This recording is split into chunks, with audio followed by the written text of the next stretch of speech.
Hello दोस्तों, आप सभी का मेरे यूट्यूब चैनल एजुकेशन आईक्यू में बहुत बहुत स्वागत है। आज हम topic basics of English language के बारे में पढ़ेंगे। बेसिक्स ऑफ इंग्लिश लैंग्वेज को हिंदी भाषा में अंग्रेज़ी भाषा की मूल बातें भी बोला जाता है। इस टॉपिक में हम letter, word, phrase, clause, sentence के बारे में पढ़ेंगे। अब जो लेटर है, लेटर को हिंदी भाषा में वर्ण या अक्षर बोलते हैं। लेटर को पत्र भी बोलते हैं, लेकिन इस टॉपिक के अनुसार हम लेटर को वर्ण या अक्षर ही मानेंगे। अब जो लेटर का मैंने मीनिंग बता दिया, वर्ण या अक्षर।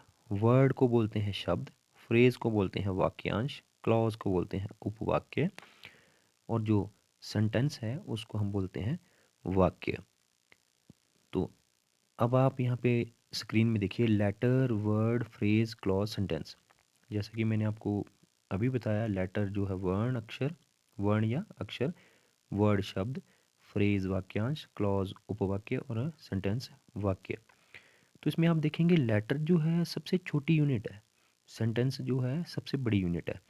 मतलब जब आप सेंटेंस, जिसको हिंदी भाषा में वाक्य बोला जाता है, उसको लिखेंगे, उसमें लेटर का भी यूज़ हुआ होगा, उसमें वर्ड का भी, फ्रेज का भी, क्लॉज का भी। मतलब जब इन सभी चीज़ों को हम लिखेंगे तब वो सेंटेंस बन जाता है, जिसको हिंदी में हम वाक्य बोलते हैं।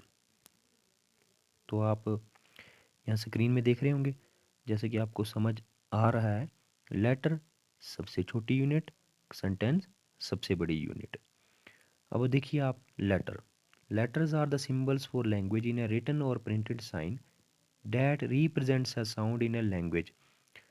For example, A, B, C, D, E, F, G, H, etc.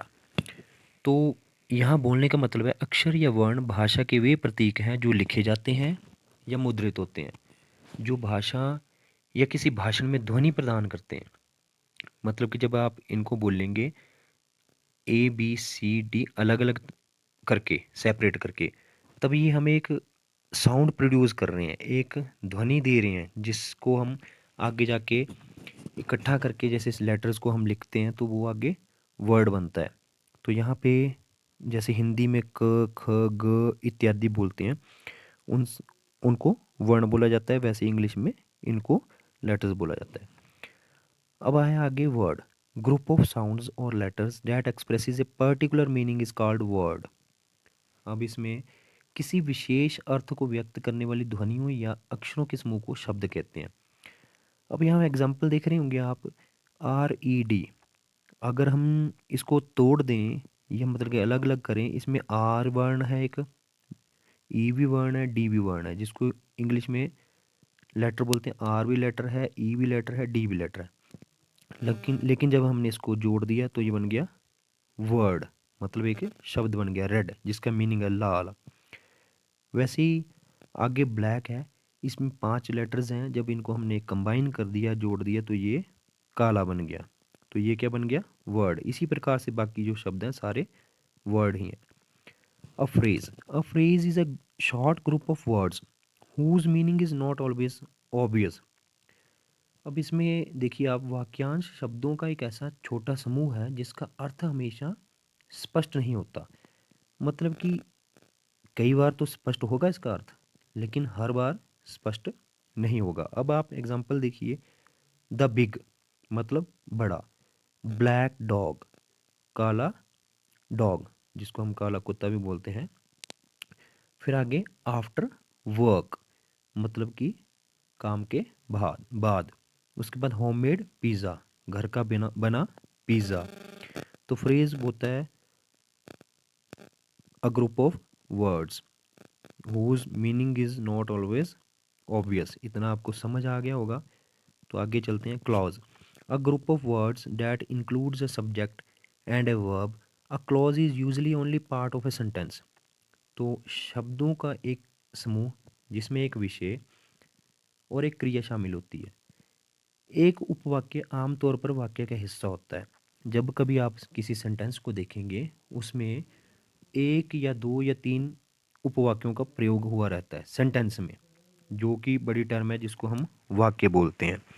तो एग्जाम्पल देखिए, आई वेटेड फॉर हिम, मैंने उसका इंतज़ार किया। सारा स्माइल्ड, सारा मुस्कुराई। द सन सेट, सूरज डूब गया। ये जो सभी हैं ये सारे क्लॉज हैं जो मतलब कि सेंटेंस में यूज़ होते हैं। तो अब हम अगली उसके बारे में पढ़ेंगे। Sentence. A sentence means a group of words that makes a complete sense. It begins with the capital letter and ends with the full stop. अब देखिए एक सेंटेंस जो है उसमें मैं स्टार्टिंग में बता रहा था लेटर का, वर्ड का, फ्रेज का, क्लॉज का उपयोग हुआ रहेगा।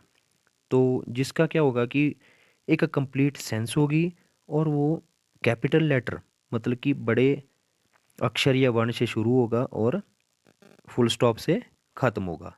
तो यहाँ एग्जांपल देखिए, they take the bus to work. यहाँ पे दे का टी बड़ा है। He stopped the car abruptly. यहाँ पे ही का एच बड़ा है। She open the door. यहाँ पे शी का एस बड़ा है। तो ये सारे सेंटेंसेस हैं जिनमें लेटर, वर्ड, फ्रेज, क्लॉज का प्रयोग हुआ है। अब यहाँ पे मैंने क्या किया हुआ है कि सेंटेंस ऊपर रख दिया, उसके नीचे क्लॉज, फिर फ्रेज, फिर वर्ड, फिर लेटर। क्यों? क्योंकि लेटर सबसे छोटा है, उससे बड़ा वर्ड, फिर फ्रेज, फिर क्लॉज, फिर सेंटेंस। तो मुझे आशा है कि ये जो टॉपिक है ये आपको समझ आ गया होगा कि लेटर सबसे छोटी यूनिट, उससे बड़ी वर्ड, वर्ड से बड़ा फ्रेज, फ्रेज से बड़ा क्लॉज और क्लॉज से बड़ा सेंटेंस। मतलब कि एक जो सेंटेंस है उनमें इन सभी चीज़ों का प्रयोग हुआ है। हाँ, एक चीज़ का ध्यान रखना है, कभी भी ए बी सी डी जब हम इनको बोलते हैं, A alphabet, B alphabet, C alphabet, इनको ऐसे नहीं बोलना आपने क्योंकि ये गलत है। इनको हम A letter, B letter, C letter, D letter ऐसे बोलेंगे। सो अब टॉपिक ख़त्म। तो थैंक्स फॉर वॉचिंग।